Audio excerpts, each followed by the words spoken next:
Masih bersama kami di Presisi Utama. Pemirsa, Polres Situbondo Polda Jawa Timur menggelar konferensi pers pengungkapan kasus pencurian kendaraan bermotor di Kabupaten Situbondo, Jawa Timur. Barang bukti motor dan senjata tajam diamankan oleh petugas.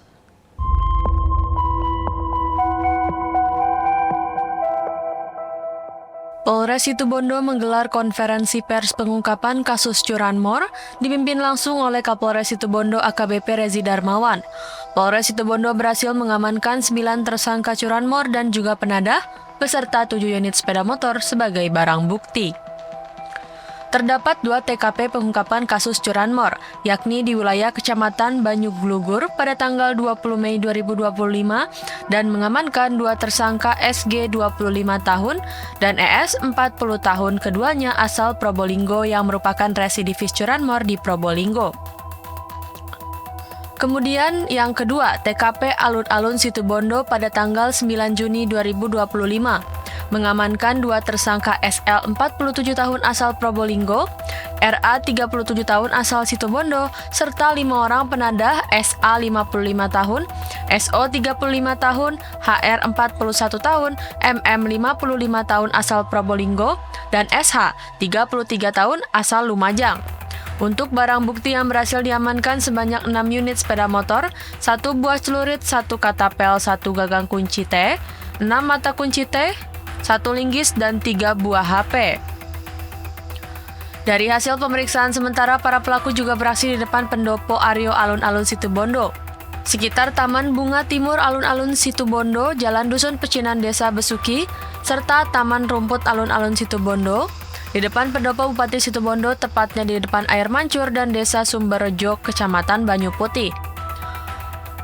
Polres Situbondo mengimbau masyarakat untuk ikut berperan aktif dalam menjaga keamanan lingkungan serta menjaga keamanan kendaraan saat terparkir baik di rumah maupun di tempat umum dengan menambahkan kunci pengamanan tambahan. Dari Humas Polres Situbondo Polda Jawa Timur melaporkan untuk Polri TV.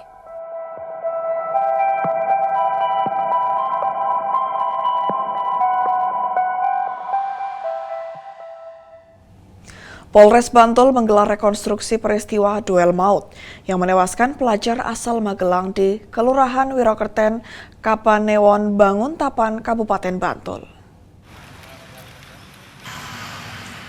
Dalam reka ulang, Polres Bantul menghadirkan penyidik dari Kejaksaan Negeri Bantul dan saksi-saksi serta tersangka NA 18 tahun yang menewaskan seorang pelajar ASP 17 tahun. Rekonstruksi dilakukan untuk melengkapi berkas perkara pada peristiwa yang terjadi di Jalan Bawuran Pleret, Bantul. Kasih Humas Polres Bantul, AKP Inengah Jeffrey Pranawidnyana mengungkapkan ada 30 adegan dalam reka ulang ini. Dalam rekonstruksi, tersangka dan saksi melakukan adegan mulai dari kumpul-kumpul sembari pesta miras di rumah salah seorang saksi. Penyebab korban meninggal ada 22 adegan, di mana pelaku mengayunkan celurit beberapa kali ke arah tubuh korban yang mengakibatkan luka di bagian dada kiri. Korban akhirnya tewas dalam perjalanan ke Rumah Sakit Raja Wali Citra Banguntapan.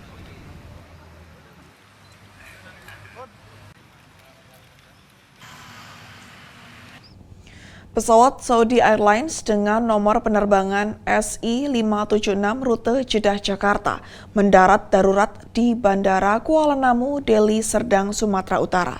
Setelah menerima ancaman bom di udara, para penumpang telah dievakuasi ke ruang tunggu bandara. Ancaman bom pada pesawat Saudi Air SI576 rute Jeddah Jakarta sehingga mendarat darurat di Bandara Kuala Namu, Medan, dijelaskan oleh Kabid Humas Polda Sumut Kombes Ferry Walintukan. Ancaman itu diterima oleh pilot saat pesawat sudah mengudara dari Bandara Jeddah, Arab Saudi. Pilot lalu memutuskan melakukan pendaratan darurat di Kuala Namu, Deli Serdang, Sumatera Utara. Ancaman diterima oleh pilot ketika pesawat sudah on air dari Bandara Jeddah. Selanjutnya, pesawat sudah mendarat di Bandara Kuala Namu dalam keadaan selamat. Setelah mendarat, seluruh penumpang langsung dievakuasi dari dalam pesawat. Penumpang diturunkan dan ditempatkan sementara di ruang tunggu bandara. Pesawat Saudi Air SI576 rute Jeddah Jakarta itu mengangkut 442 penumpang. Dari Humas Polda Sumatera Utara melaporkan untuk Polri TV.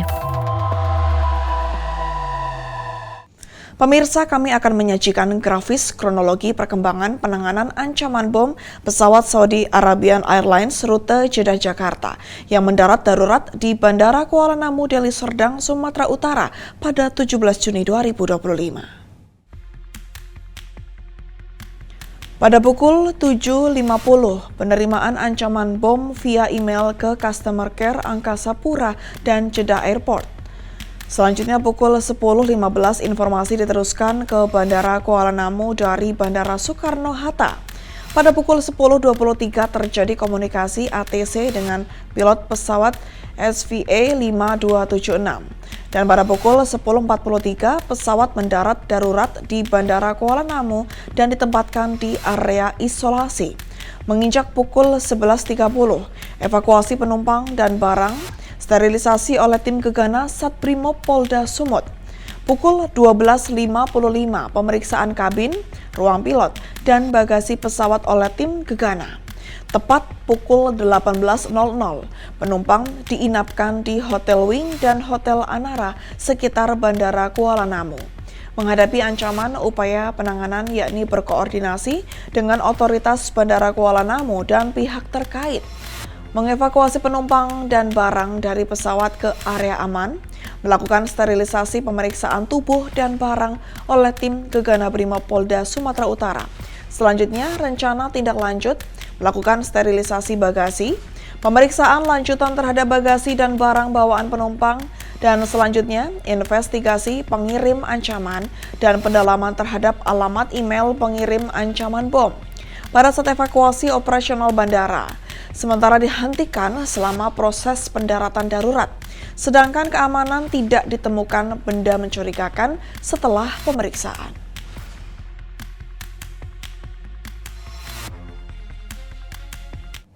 Polres Kutai Barat menggelar Fun Run 7,9K yang dihadiri ribuan peserta dan masyarakat di alun-alun Ito. Kegiatan ini menjadi ajang untuk membangun semangat hidup sehat dan mempererat sinergi Polri dengan masyarakat dalam rangka memperingati Hari Bayangkara ke-79 tahun 2025. Polres Kutai Barat menggelar Fun Run 7,9 km di alun-alun Ito pada Sabtu pagi. Sekitar 1.000 peserta lari dan sekitar 1.500 masyarakat turut memeriahkan acara yang dimulai pada pukul 6 WITA ini.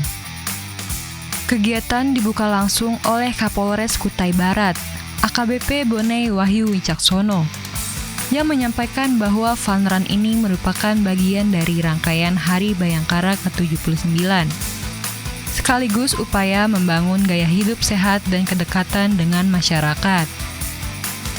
Kegiatan ini juga dihadiri Wakapolres, para PJU Polres, unsur Forkopimda, tokoh masyarakat, serta peserta dari luar Kutai Barat seperti Samarinda dan Kutai Kartanegara. Rute lari menempuh jarak 7,9 km, melintasi sejumlah titik penting di kota. Untuk kategori putra, juara diraih Alman Nazarudin dari Samarinda. Sementara juara putri diraih Karissa Julia Kirana, juga dari Samarinda. Acara semakin meriah dengan berbagai hiburan, serta pembagian door prize menarik mulai dari sepeda motor hingga perlengkapan rumah tangga. UMKM Bayangkari juga turut memeriahkan dengan berbagai produk kuliner dan kerajinan tangan. Fun Run berlangsung dalam suasana ceria, aman, dan penuh semangat kebersamaan. Event ini menjadi ajang silaturahmi, juga menjadi bagian dari upaya Polri hadir di tengah masyarakat. Dari Humas Polres Kutai Barat melaporkan untuk Polri TV.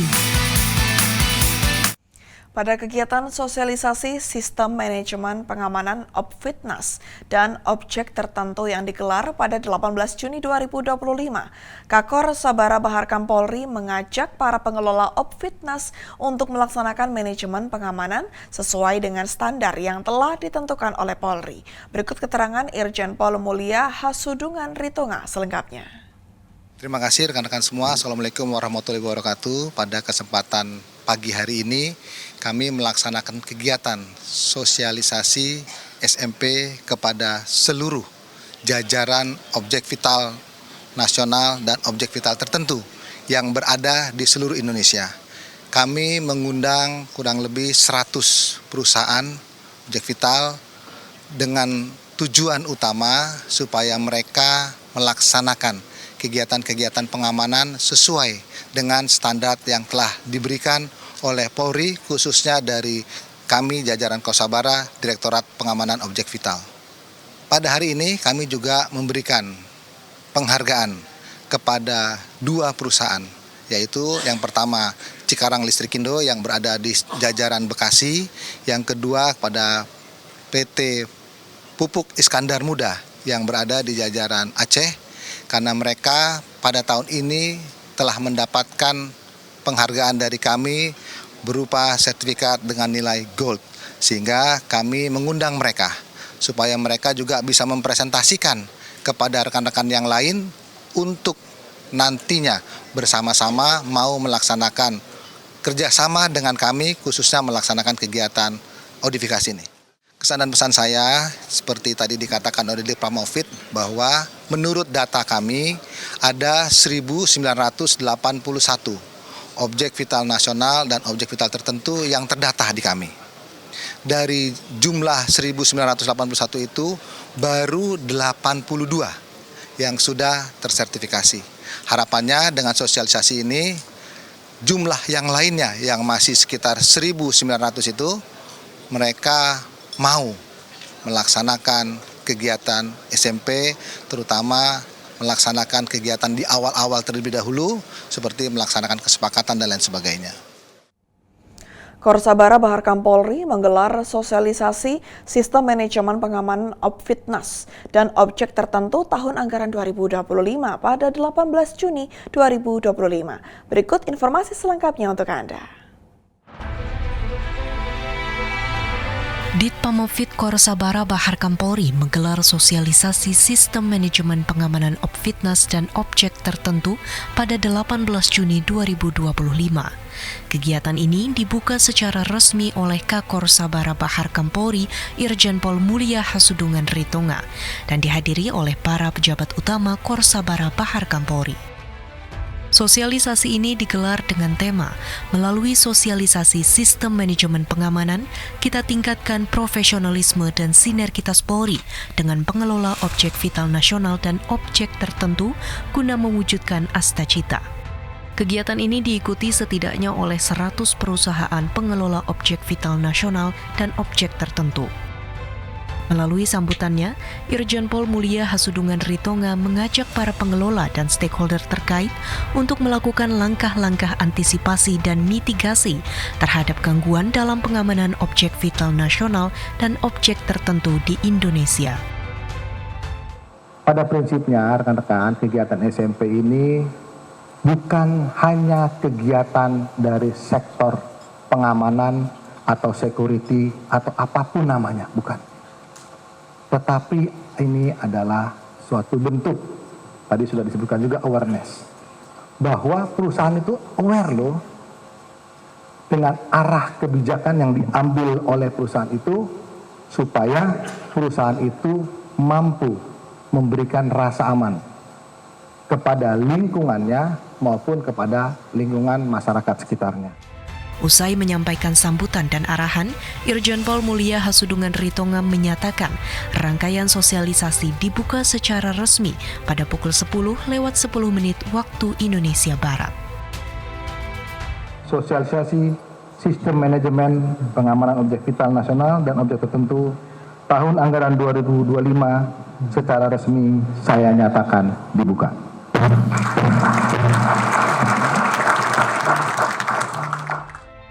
Dengan adanya sosialisasi ini, diharapkan 1.981 objek vital nasional dan objek tertentu di Indonesia dapat tergerak untuk menjalankan sistem manajemen pengamanan yang optimal sesuai dengan standar yang telah ditentukan.